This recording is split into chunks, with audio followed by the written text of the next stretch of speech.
નમસ્કાર દર્શક મિત્રો, આઈએચઆર પીસીમાં આપ સૌનું હાર્દિક સ્વાગત છે। હું છું જાની મકવાણા। તો કરતા પહેલા નજર કરીશું મુખ્ય સમાચાર પર।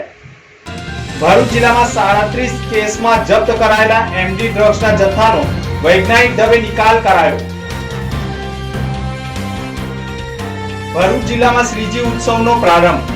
અંકલેશ્વરમાં શ્રીજીની આગમન યાત્રામાં ટેમ્પોનું ટાયર, 3 બાળકો પર ચડતા એક બાળકીનું મોત।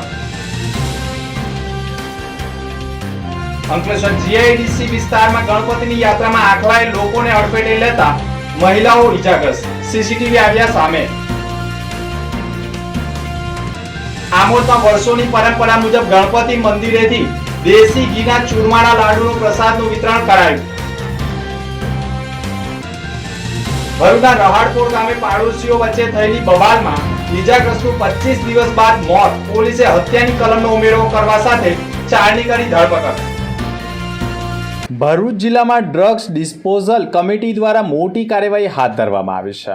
ભરૂચ જિલ્લા પોલીસ અધિક્ષક અક્ષય રાજ મકવાણાની ઉપસ્થિતિમાં જિલ્લાના અલગ અલગ 14 પોલીસ સ્ટેશનમાં નોંધાયેલા કુલ 37 કેસોમાં જપ્ત કરાયેલા એનડીપીએસ મુદ્દામાલનો નાશ કરવામાં આવ્યો હતો, જેમાં કુલ જપ્ત મટીરિયલની કિંમત આશરે 6,11,98,757 હોવાનું પોલીસ વિભાગે જાહેર કર્યું છે। આ સમગ્ર મુદ્દામાલનો દહેજ ખાતે આવેલી બેલ કંપનીમાં વૈજ્ઞાનિક પદ્ધતિથી નાશ કરવામાં આવ્યો હતો। ભરૂચ જિલ્લાના પોલીસ મથકોની વાત કરવામાં આવે તો ભરૂચ શહેર બી ડિવિઝનમાં 3 કેસ, ભરૂચ શહેર સી ડિવિઝનમાં 7 કેસ, ભરૂચ તાલુકામાં 4 કેસ, પાલેજમાં 3, નબીપુરમાં 3, દહેજમાં 2, અંકલેશ્વર તથા સી ડિવિઝન, અંકલેશ્વર બી ડિવિઝનમાં 1 તેમજ અંકલેશ્વર રૂરલ 3 કેસ, પાનોલી 1, નેત્રંગ 1, વાકરા 2 અને વાલિયા 2 સહિત જંબુસરમાં 2 કેસ મળી કુલ 37 કેસ નોંધાયા હતા। આમોદ નગરની મધ્યમાં આવેલા પ્રાચીન ગણપતિ બાપાના મંદિરથી ગણેશ ચતુર્થીના દિવસે આમોદના દરેક શ્રીજી ભક્તોના ઘરે ઘરે દેશી ઘીમાં બનાવેલા ચૂરમાના લાડુનો પ્રસાદ આપવામાં આવે છે, જે અંગે ગણપતિ મંદિર તરફથી આયોજન કરી દેવામાં આવે છે। આમોદના સ્વામિનારાયણ મંદિર ખાતે બહેનો દ્વારા લાડુ બનાવવાની પ્રક્રિયા ચાલુ કરી દેવામાં આવે છે, જે લાડુ ગણેશ ચતુર્થીના દિવસે વહેંચવામાં આવે છે, તેમજ ગણેશ ચોથના દિવસે પણ શ્રીજી ભક્તોને પ્રસાદ આપવામાં આવે છે। આમોદમાં 300 વર્ષથી પણ વધુ પુરાણું ગણપતિ દાદાનું મંદિર આવેલું છે, જે ગણપતિ દાદાની મૂર્તિનો અલૌકિક અને ચમત્કારિક પ્રભાવ રહ્યો છે। સ્વામિનારાયણ સંપ્રદાયના શિક્ષાપત્રી નામના પુસ્તકમાં આમોદના દીનાનાથ ભટ્ટનો ઉલ્લેખ કરવામાં આવ્યો છે અને દીનાનાથ ભટ્ટને સ્વપ્નમાં આવેલું કે આમોદ નગરની મધ્યમાં આવેલા મકાનમાં ગણપતિ દાદાની અલૌકિક પ્રતિમા હોવાનો સંકેત આપ્યો હતો, જ્યાં નિર્દેશ કરેલા મકાનમાં ખોદકામ કરતા દૈદી પ્યામાન, જમણી સૂંઢવાળા, ત્રિનેત્ર, રિદ્ધિ સિદ્ધિ સહિતના ગણપતિજીની પ્રતિમાઓ મળી આવી હતી। આ ગણપતિ દાદાની મૂર્તિ જોઈ 1881ની સાલમાં માગસર સુદ પાંચમના દિવસે આમોદ પધારેલા સ્વામિનારાયણ ભગવાનને રાજી થઈ ગણપતિ દાદાની આરતી ઉતારી હતી, જે અંગે શ્રી હરિલીલામૃત ભાગ 4 કળશ 8 વિશ્રામ 35 પાના નંબર 222માં ઉલ્લેખ થયો છે અને એટલા માટે જ ગણપતિનું મંદિર ભક્તો માટે આસ્થાનું કેન્દ્ર બન્યું છે। ગજાનંદ ગણપતિ મહારાજ કી જય। મારું નામ શંકરભાઈ દવે છે। અહીં ગણપતિ દાદા જમણી સૂન રિદ્ધિ સિદ્ધિ સાથે ત્રિનેત્રવાળા સ્વયંભૂ છે। અહીં આગળ દર વર્ષે ચોખ્ખા ઘીના 7થી 8 હજાર લાડુ બનાવવામાં આવે છે સ્વામિનારાયણ મંદિરની અંદર, અને વર્ષોથી પરંપરા પ્રમાણે દરેક મંડળવાળા લઈ જઈ અને ઘરે ઘર પહોંચાડે છે અને ગણપતિ ચોથના દિવસે મોટી સંખ્યામાં ભીડ ઉપજે છે અને ગણપતિ દાદાને પ્રાર્થના કરે છે। અંકલેશ્વર જીઆઈડીસી વિસ્તારમાં પણ આખલાએ ભારે હંગામો મચાવ્યો હતો। ગણપતિ બાપાની આગમન યાત્રા નીકળી હતી ત્યારે જ અંકલેશ્વર જીઆઈડીસીમાં મોટા ભાગે લોકો એકત્ર થયા હતા। તે દરમિયાન લોકોના ટોળામાં જ આખલાએ દોટ મૂકતા લોકોના જીવ તાળવે ચોંટ્યા હતા। ઘણી મહિલાઓને ઈજાઓ પણ થઈ હતી, પરંતુ ભરૂચ જિલ્લામાં રખડતા પશુઓને પાંજરે પૂરવામાં તંત્ર સદંતર નિષ્ફળ રહ્યું હોવાના આક્ષેપો વારંવાર થઈ રહ્યા છે। ત્યારે હાલમાં ગણપતિની યાત્રાઓ દરમિયાન પણ આવો જ એક આખલો ગણપતિની યાત્રામાં દોડી જતા લોકોના ટોળાઓમાં પણ દોડતા ગંભીર ઈજાઓ પણ થઈ હોવાના અહેવાલો સામે આવ્યા છે। ત્યારે ગણપતિ મહોત્સવ દરમિયાન રખડતા ઢોળોને પાંજરે પૂરવામાં આવે તે જરૂરી છે। અંકલેશ્વરમાં શ્રીજીની આગમન યાત્રામાં દુર્ઘટનાની ભરમાળા જોવા મળી છે। ગડખોલ ગામના રોડ પર ડીજેનો ટેમ્પો રિવર્સ આવતા પાછળ નાચી રહેલા 3 બાળકો ઉપર ચડી જતા એક બાળકીનું મોત થઈ ગયું હતું। ટેમ્પાના ટાયર નીચે કચડાતા એક બાળકીનું મોત થતાં પંથકમાં અરેરાટી વ્યાપી ગઈ હતી। ટેમ્પાના ડ્રાઈવરે અન્ય વ્યક્તિને ટેમ્પો હંકારવા આપતા દુર્ઘટના ઘટી હોવાનું સામે આવ્યું છે।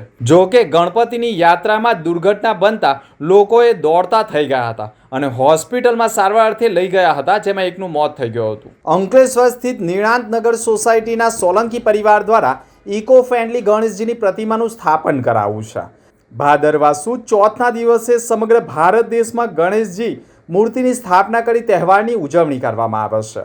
અંકલેશ્વરની નિણાંતનગર સોસાયટીના સોલંકી પરિવાર દ્વારા દર વર્ષની જેમ આ વર્ષે પણ પર્યાવરણ જાગૃતિ અને સ્વદેશી અપનાવો દેશ બચાવોના ઉદ્દેશ સાથે માટીની શ્રીજીની પ્રતિમાની સ્થાપના કરી ઘરની અંદર જ પૂજા અર્ચના કરવામાં આવે છે અને વિસર્જન પણ કુંડમાં કે ઘરમાં ટબમાં કરીને વિસર્જિત કરવામાં આવે છે। મૂર્તિ સંપૂર્ણપણે ઓગળીને નેચરલ કુદરતી ખાતર બની જાય છે, જે વૃક્ષો છોડ માટે પણ ઘણો ઉપયોગી બને છે અને પ્લાસ્ટર ઓફ પેરિસની પ્રતિમા શ્રીજીની ઓગળતી નથી, જેના કારણે જળચર જીવોને પણ નુકસાન થતું હોય છે। લોકો પણ ઇકો ફ્રેન્ડલી શ્રીજીની સ્થાપના કરવા માટેનો આગ્રહ સોલંકી પરિવારે કર્યો છે। ભરૂચ શહેરમાં આજે ગણેશ ચતુર્થીના પાવન અવસરે ભક્તિમય માહોલ છવાયો હતો। શહેરમાં નાના મોટા વિસ્તારોમાં વિવિધ ગણેશ મંડળો તથા ઘરે ઘરે વિઘ્નહર્તા ગણપતિ બાપાની વિધિવત સ્થાપના કરવામાં આવી હતી। આરતી, પૂજા અર્ચના અને ભક્તિ ગીતોની સાથે સમગ્ર શહેર ગુંજી ઉઠ્યું હતું। વિવિધ મંડળોએ પણ સુંદર શણગાર સાથે ભવ્ય પંડાલોની રચના કરી છે, જ્યાં ભક્તો મોટી સંખ્યામાં દર્શન અર્થે પહોંચી રહ્યા છે। મંડળો દ્વારા 10 દિવસ સુધી ધાર્મિક કાર્યક્રમો, ભજન કીર્તન અને સામાજિક સેવા પ્રવૃત્તિઓનું પણ આયોજન કરવામાં આવશે। શહેરમાં શ્રદ્ધા અને ઉમંગ સાથે ગણેશ મહોત્સવની શરૂઆત થતાં ભરૂચમાં પણ ભક્તિમય વાતાવરણ જોવા મળ્યું છે। ભરૂચ એ ડિવિઝન પોલીસ મથકમાં 2/8/2025ના રોજ રહાડપોર ગામે મુસ્કાન પાર્ક સોસાયટીમાં સમીરા બાનુ આરિફ વલી સૈયદે પોતાના ઘરે પાણીનો નળ ચાલુ રાખતા પાણી ગટરમાં જવાના કારણે ગટર ઉભરાઈને રોડ ઉપર પાણી આવ્યું હોય તે બાબતે સામે જ રહેતા મકસૂદભાઈ અહમદભાઈ ઇબ્રાહીમ શેખે તેમણે ટોકતા સમીરા બાનુએ અન્ય સુહેલ ઇસ્માઇલ ઈસા તથા અલ્તાફ ઉલ્ફે અલ્ટી ઇસ્માઇલ વોળા પટેલ તેમજ સોહેલ આદમ પટેલ નાઓએ બોલાવી ઝઘડો કરતા ચારેય જણાએ તીક્ષ્ણ હથિયાર વડે મકસૂદભાઈ અહમદભાઈ ઇબ્રાહીમ શેખ તથા તેના પુત્ર મોહમ્મદ શોએબ મકસૂદ શેખ ઉપર હુમલો કરતા બંનેને ચપ્પુના ઘા મારતા મકસૂદભાઈ શેખને ચપ્પુના ઘા પેટ તથા શરીર અન્ય ભાગે મારી દેતા તેઓને ગંભીર અવસ્થામાં સારવાર માટે ખાનગી હોસ્પિટલમાં ખસેડવામાં આવ્યા હતા, જ્યાં તેઓએ 25 દિવસ જીવન મરણ વચ્ચે ઝોલા ખાયા બાદ સારવાર દરમિયાન અંતિમ શ્વાસ લેતા પોલીસે મકસૂદ શેખના મૃતદેહનો કબજો લઈ પોસ્ટમોર્ટમ અર્થે ખસેડી હત્યાની કલમનો ઉમેરો કરવાની કવાયત કરવા સાથે હુમલામાં મૃતકનો પુત્ર મોહમ્મદ સાહેબ મકસૂદ શેખનો બચાવ થયો હતો, જેના પગલે પોલીસે સમીરા બાનુ આરિફ વલી સૈયદ, સોહેલ ઇસ્માઇલ ઈસા, અલ્તાફ ઉર્ફે અલ્ટી ઇસ્માઇલ વોળા પટેલ તથા સોહેલ આદમ પટેલ મળી 4 લોકો સામે ગુનો દાખલ કરી જેલ હવાલે કરી દીધા છે। જોકે 25 દિવસ અગાઉ થયેલા ઝઘડામાં મરણ જનાર મકસૂદ શેખ તથા તેના પુત્ર મોહમ્મદ શોએબ મકસૂદ શેખ તથા શોએબનો ભાઈ જેનું નામ નથી ખબર તેની ઉપર પણ ફરિયાદ દાખલ કરવામાં આવી છે। પોલીસે જે તે સમયે બંને પક્ષ સામે ફરિયાદ દાખલ કરી હતી। જોકે હાલમાં એક ઈજાગ્રસ્તનું મોત થતાં હત્યાની કલમનો ઉમેરો કરવાની કવાયત પણ કરી હોવાની માહિતી એ ડિવિઝન પોલીસ મથકના પીઆઈ RM વસાવાએ કહ્યું હતું। અમદાવાદ મેનેજમેન્ટ એસોસિએશન અને ભરૂચ ડિસ્ટ્રિક્ટ મેનેજમેન્ટ એસોસિએશનના સંયુક્ત ઉપક્રમે એક હેઠળ BDMA લર્નિંગ સેન્ટર ખાતે આવશ્યક એક્ઝિમ ડોક્યુમેન્ટેશન વિષય ઉપર એક દિવસીય વિશિષ્ટ કાર્યક્રમ યોજાયો હતો। આ કાર્યક્રમમાં નિકાસકારો, આયાતકારો, MSME માલિકો, સલાહકારો, ઉદ્યોગ સાહસિકો તથા મેનેજમેન્ટ વિદ્યાર્થીઓએ મોટી સંખ્યામાં હાજરી આપી હતી। આંતરરાષ્ટ્રીય વેપાર માટે જરૂરી દસ્તાવેજીકરણની અસરકારક સમજણ આપવા માટે કાર્યક્રમનું ડિઝાઇન કરવામાં આવ્યું હતું। આ કાર્યક્રમનું માર્ગદર્શન લોજિસ્ટિક્સ અને કસ્ટમ પ્રક્રિયાઓમાં અગ્રણી સેવા આપતા નિષ્ણાત વક્તા ધવલ શાહે પણ આપ્યું હતું. તેમણે નિકાસ વ્યવસાયમાં બજારો પસંદ કરવાના તથા ખરીદદારો ઓળખવાના પગલાં સાથે સાથે એક્ઝિમ દસ્તાવેજીકરણની સુવ્યવસ્થિત સમજણ આપી હતી. તેમણે ભારપૂર્વક કહ્યું હતું કે એક્ઝિમ વ્યવસાયની સફળતા વિવિધ એજન્સી અને પક્ષો વિશે ચોક્કસ માહિતી રાખવા પર આધારિત છે. અંકલેશ્વરની હોટલ બર્ડ ગુજરમાં કાંદાના સલાડમાંથી જીવાત નીકળતા હોબાળો મચ્યો હતો. કેટલાક મિત્રો હોટલમાં જમવા જતાં જ ટેબલ ઉપર આવેલા કાંદાની વાટકીમાં જીવાત નીકળી હોય એટલે કે ઈયળ નીકળતા આક્રોશ ઠાલવ્યો હતો. ગ્રાહકોએ રેસ્ટોરન્ટ સંચાલકને રજૂઆત કરી તો તેનો ઉડાવ જવાબથી ગ્રાહકોનો પણ પિત્તો ગયો હતો. સંચાલકોએ કહ્યું હતું કે તમારા ઘરે તમે જમવા બેસો છો તો તેમાં જીવાત નથી આવતી તેવું કહેતા મામલો ગરમાયો હતો. સમગ્ર મામલો સ્થાનિક યુવાનો જે જમવા ગયા હતા તેમણે વિડીયો બનાવી સોશિયલ મીડિયા પર વાયરલ કરી ફૂડ એન્ડ ડ્રગ વિભાગમાં ફરિયાદ કરી હોવાની માહિતી સાંપડી રહી છે. અને મુખ્ય સમાચાર પર ફરી એક નજર. ભરૂચ જિલ્લામાં 37 કેસમાં જપ્ત કરાયેલા એમડી ડ્રગ્સના જથ્થાનો વૈજ્ઞાનિક ઢબે નિકાલ કરાયો. ભરૂચ જિલ્લામાં શ્રીજી ઉત્સવનો પ્રારંભ. અંકલેશ્વરમાં શ્રીજીની આગમન યાત્રામાં ટેમ્પોનું ટાયર 3 બાળકો પર ચડતા એક બાળકીનું મોત.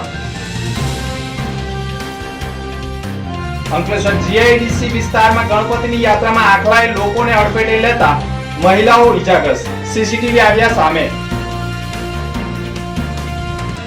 આમોદમાં વર્ષોની પરંપરા મુજબ ગણપતિ મંદિરેથી દેશી ઘીના ચૂરમાના લાડુનું પ્રસાદનું વિતરણ કરાયું. ભરૂચના રહાડપોર ગામે પાડોશીઓ વચ્ચે થયેલી બબાલમાં ઈજાગ્રસ્તનું 25 દિવસ બાદ મોત. પોલીસે હત્યાની કલમનો ઉમેરો કરવા સાથે 4ની કરી ધરપકડ. તો આ તો અત્યાર સુધીના સમાચાર. આવતીકાલે ફરી મળીશું નવા સમાચાર સાથે.